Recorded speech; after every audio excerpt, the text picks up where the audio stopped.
Plastic bags, plastic straws, plastic cups, plastic utensils, plastic to-go coffee lids. Why do we use so much single-use disposable plastic when the effects are catastrophic? Laziness? Convenience? My guest tonight has gone plastic-free for the past 2 years.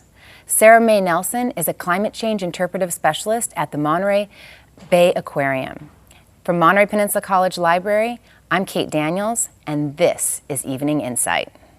So, plastic is just one of the many contaminants that are polluting our environment. What inspired you to take on plastic? I've been involved in conservation for a long time, and I got to meet an incredible being, and that is an albatross that we have at the Monterey Bay Aquarium.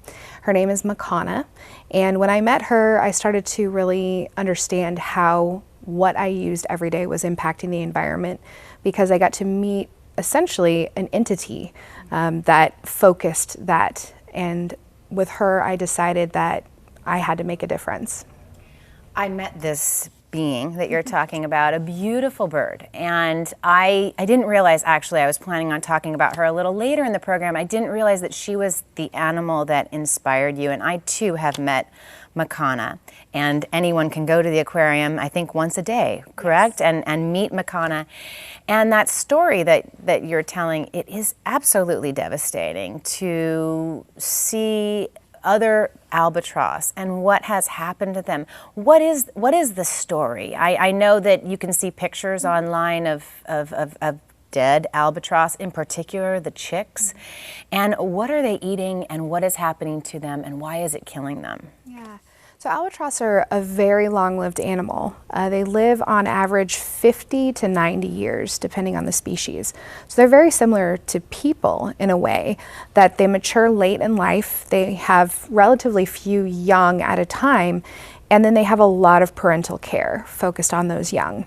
So the parents go out, and the parents may fly for 10,000 miles in a single trip to get enough food to feed their chick. And they're soaring out over the open ocean with these amazing wings.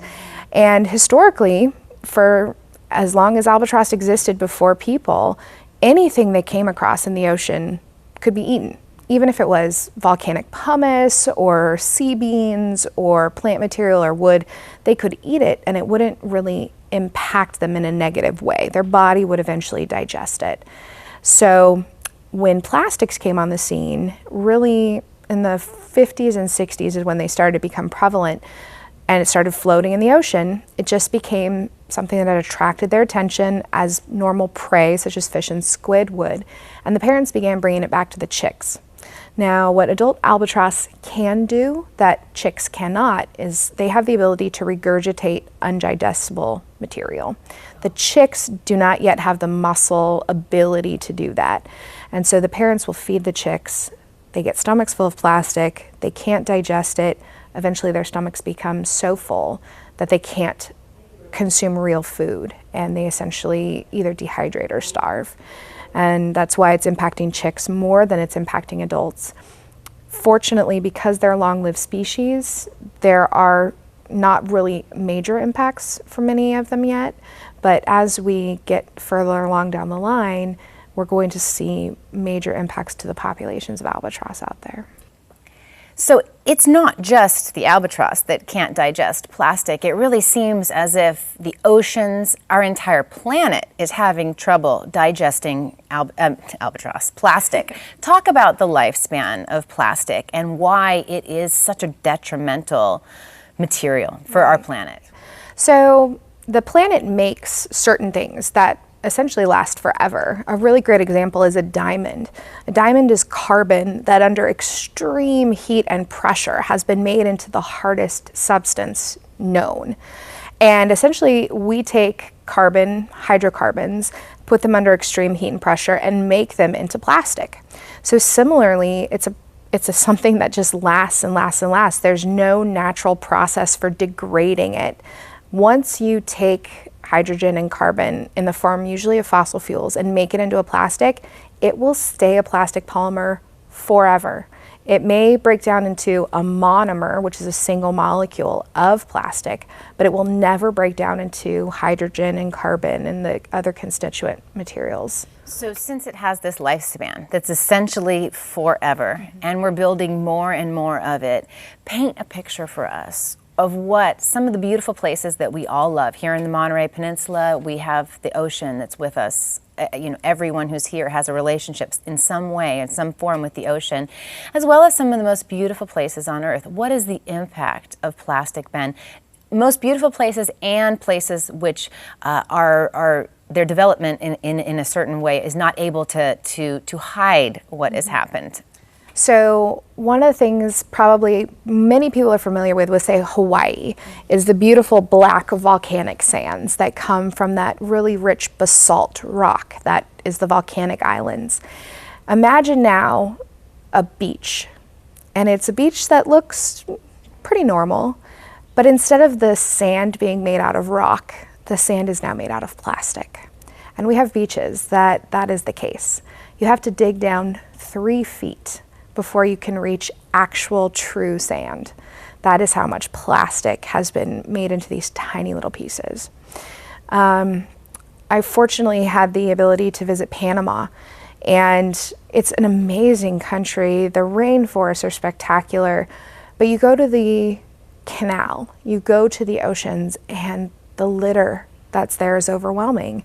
And part of it is it's a country that is just finding its national identity, and it has not yet gotten to the point where litter is so much of a concern for them that they're actively campaigning against it. When I was there working with some conservation organizations, they were trying to establish a national identity within the schools that had recycling as part of that. So a lot of times it's a matter of convenience because plastic is inexpensive. It's a matter of turning a blind eye to things we don't want to see. That is a really stubborn human trait. And unfortunately, it's these remote places that we try to think of as pristine that are having the biggest impact with the plastic pollution. So when we see campaigns against plastic pollution, we often see images of the sea lion or the seal with the soda pop rings around the animal, or the turtle that's eating a plastic bag because they think it's a jellyfish. Some really devastating images. But I've also heard that there is actually plastic that has gone through the process that you described, photodegrade, and that is throughout most of the ocean. Talk about the plastic that we can't see that we may come into contact with as people who frequent the ocean or lovers of the sea. Yeah. So first and foremost, most people don't realize that every single human that exists on the planet today has plastic in their bodies. It has gone down to the molecular level, and things like our liver, which are fat-loving, plastic likes fat. And so every human being on the planet has plastic molecules in their liver. So and we're getting this from where? From water that we drink, from foods that we eat. That have possibly ingested plastic themselves, Correct. The animals that we're eating or the plants Fishes. that have, okay. If it rains and you're getting water out of a pond or a well or anything like that, so that runoff is bringing the plastic to the ocean, the photodegradation is occurring. It's a soup essentially from the surface to about 300 feet in depth.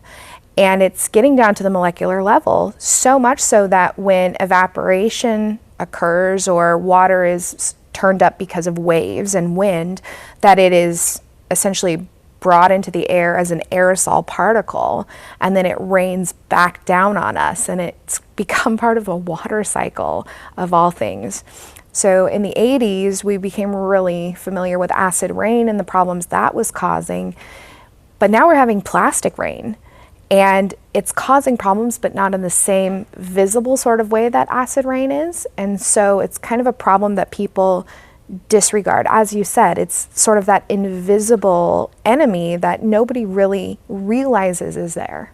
So talk about what you chose to do, because this is a very difficult, challenging solution for human beings to say no, to just say no to plastic. I imagine there have been many challenges. Tell us how long it's been and what some of the main challenges have been and what you hope to achieve with your plastics-free life. So back in 2010, I had really, felt like, okay, I've cut out as much plastic as I can. There's a few hangers on. I love potato chips and certain other products that I really like that came in plastic containers.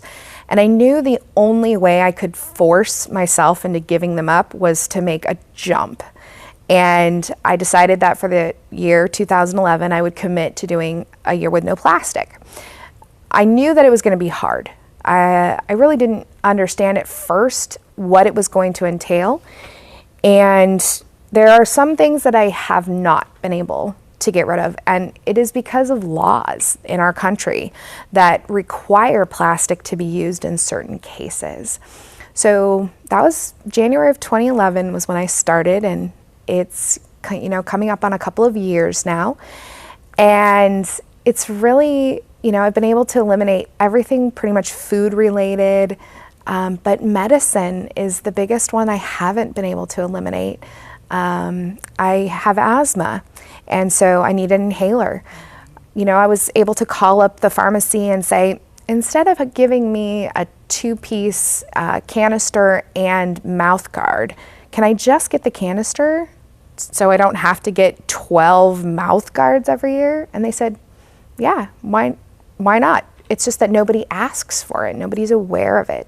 In the state of California, number 5 plastic, it's the law that medications must be put in number 5 plastic containers. In other places in the world, you can go to a chemist or a pharmacy and get medication in a paper envelope. And historically, that's what apothecaries and things would do, is they would give you medicine in a glass vial or a paper envelope. So part of it is becoming aware, learning what you can't get around, and then working to change the laws to make it so that we're not required to use something we don't want to use. So one law that we're familiar with here in Monterey is the plastic bag ban. Yes. Do they work? Absolutely. It was so encouraging during coastal cleanup following the bag ban. It was really amazing. We encountered a tiny percentage of bags in the National Marine Sanctuary, and the bags that we did encounter were old bags. And so in the municipalities that have banned them, we see that it is working. And there is a slight spillover effect, but we're hoping that the other municipalities that have not yet banned them will see what has been accomplished and move forward with that. So what you're saying is when you had a coastal cleanup that you attended, and in the time since the ban, you used to see lots of plastic bags, and then you don't see any anymore. Correct. And is it having an effect, you think, on the individuals who are now consciously bringing other bags? I mean, when we have a choice, it seems as human beings, we go for what's easy, we go for what's convenient. So we've essentially eliminated that choice. What is the impact on consumers? Do you have any idea of? So it seems to be negligible. The city of Monterey, the day the bag was banned, gave out thousands of reusable bags. So there wasn't really even a monetary impact to people who didn't want to suffer a monetary impact. It's just getting into a habit. And we got into the habit of taking plastic bags. People used to bring their own containers when they went to stores.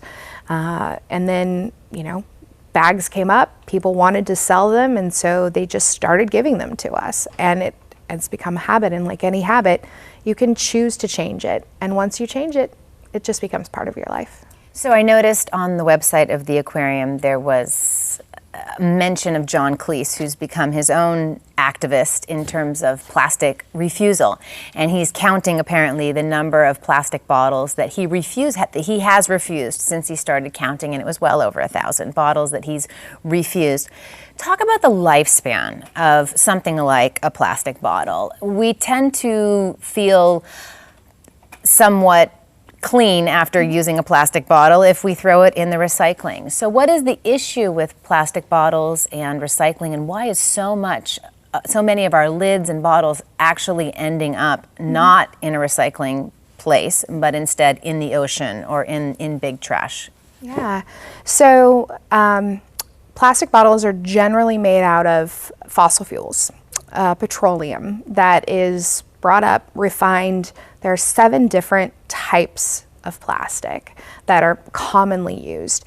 And in a plastic bottle, you have 2 different types. The one that makes up the clear bottle and the one that usually makes up the cap. They're 2 different kinds. The part that makes up the bottle will sink in water, but the part that makes up the cap floats. So it's one of the reasons we see caps so prevalently, especially in ocean ecosystems. We will get a plastic bottle, we'll pick it up, we'll use it sometimes for less than a minute if we down that liter of water, and then we throw it away. But because it's light, because it's made to not be heavy, because why would you want to have a heavy piece of something? You're avoiding glass, obviously. So it's light, you might recycle it, but when a garbage truck goes to dump that recycling into the larger container, if a gust of wind comes up, that can end up in the street. If it ends up in the street, it can end up in a storm drain. If it ends up in the storm drain, it will end up in the ocean. Everything eventually ends up in the ocean. But the bigger problem, recycling is fantastic. I would never say anything against recycling, but things like plastic can only ever be downcycled. The concept of recycling is taking something and making it into exactly what it was before. I can take glass, melt it down, and make it into the exact same glass product again with no loss of integrity. But with plastic, if I melt it down, I change the composition of the molecule by applying heat. And so it can only become an inferior material. And I can only do that so many times before it is no longer worth the effort of recycling, because it just won't hold up to be an object. So downcycling is a problem with plastic. And so a big movement that I'm a huge proponent of is pre-cycling. And it's just the concept of thinking about something before you use it. Where is it going to end up? Where has it come from? Is it worth it to spend a few extra cents to know that what I'm choosing is going to have a better end, or it came from a better beginning? Absolutely, what a wonderful concept, and we never see it out there in advertisements like we see talking about recycling. So when you see items, I actually, as you're talking, realize I don't know many items that I've ever purchased that are actually made of recycled plastic. I purchase items all the time made of plastic paper. Of recycled paper, but I rarely see anything that's made of recycled plastic, with the exception of in the health food store in Pharmaca, there's a couple toys that I can buy that are made of recycled plastic. Why don't we see more of that, and what plastic is actually being recycled? Because if I'm hearing you correctly, there's really no use for the plastic bottle that exists, so it doesn't matter because it's already so thin and small. Yeah. So there's nothing that's going to be made of that plastic bottle. Well, there can be. So the plastic bottle is made out of what's called number 1, or PET or PETE. Often you'll see products that are called repeat, and that is something like a fabric can actually be spun from the melted down bottles. So there are certain like t-shirt brands and bag brands that will sell products made of repeat. So that's recycled. I've seen that with carpeting. Yes, actually. absolutely. There's some really nice carpeting that's We have carpeting made. at the aquarium made from repeat. Great. Okay. So- it's not cheap either. No, I mean, and- it's a very nice carpeting. And that's the problem. That's why we don't see more things made out of recycled plastic, because it costs a lot, and people have come to think of plastic as a cheap material. But that in itself is flawed, because anything that comes from a resource on our planet should never be thought of as cheap, because we have one planet, we have finite resources, and they're all precious. Whether it's gold, whether it's water, whether it's plastic, it's come from somewhere, it has to go somewhere. And we shouldn't just discard it without really thinking about what and where and why. So the things like the toys, they're usually number 5 plastic. It's a sturdier plastic. and it can be kind of manipulated further. But those toys are more expensive than the first off cheap plastic toys. So you have to get a consumer base. You have to get market demand in order for things to change. And we see that in some places.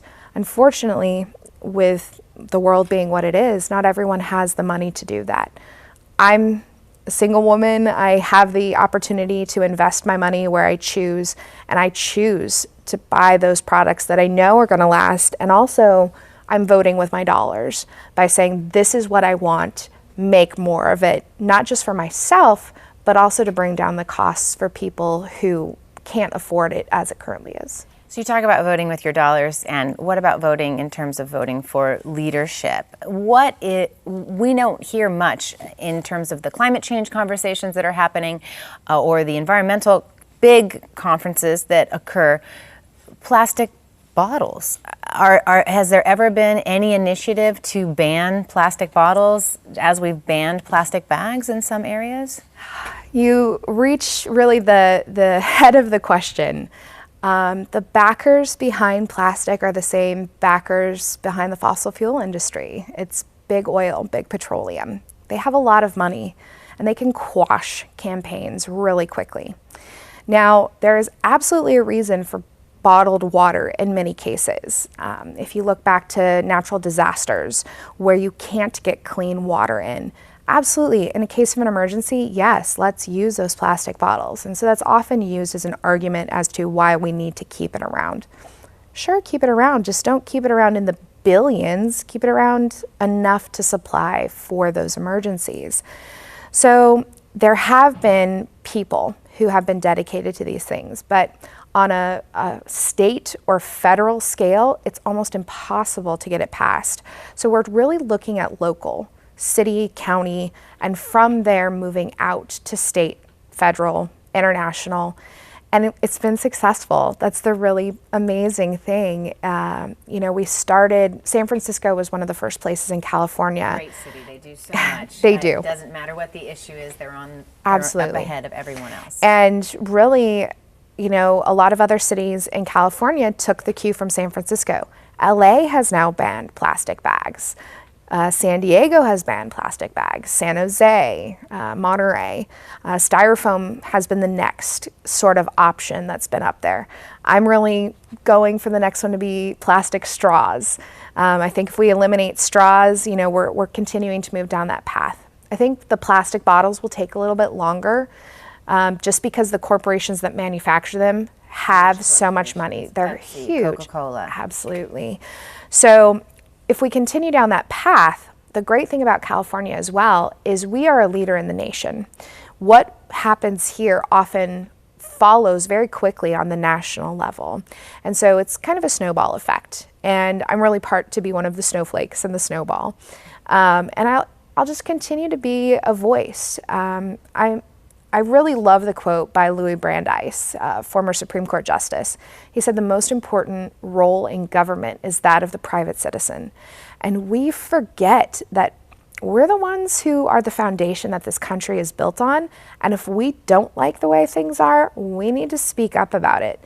And that's not just being like, hey, I don't like this. It's, hey, me and my 100,000, several thousand friends don't like this. We're going to make a stink about it until somebody changes. So when it comes to plastic drinking water, bottled drinking water, some of us have possibly been quite duped. I mean, I do drink from the tap and then drink from the bottle and feel like the bottle tastes so much better that I need to drink from the bottle.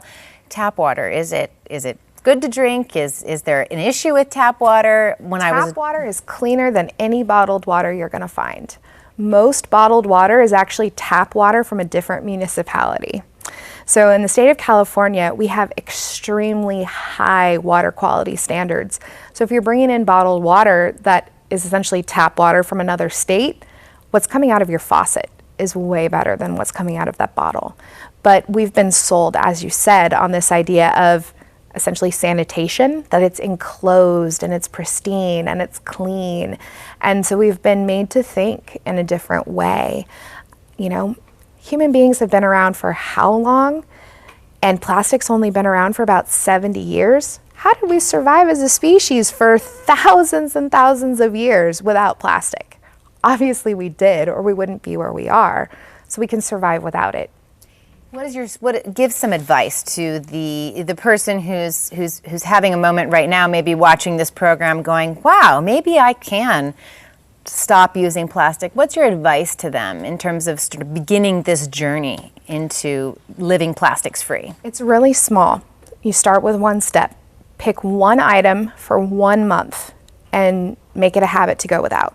Whether it's a plastic bag, if you're already bag free, choose to go without plastic straws. If you're already bag and straw free, choose plastic utensils. And if you're already those, choose something else.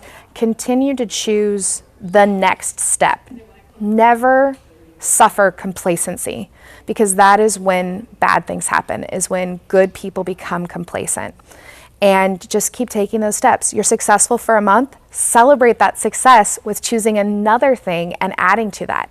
You're successful for 2 months, celebrate that success with choosing another thing, and just keep doing it till you get to that point.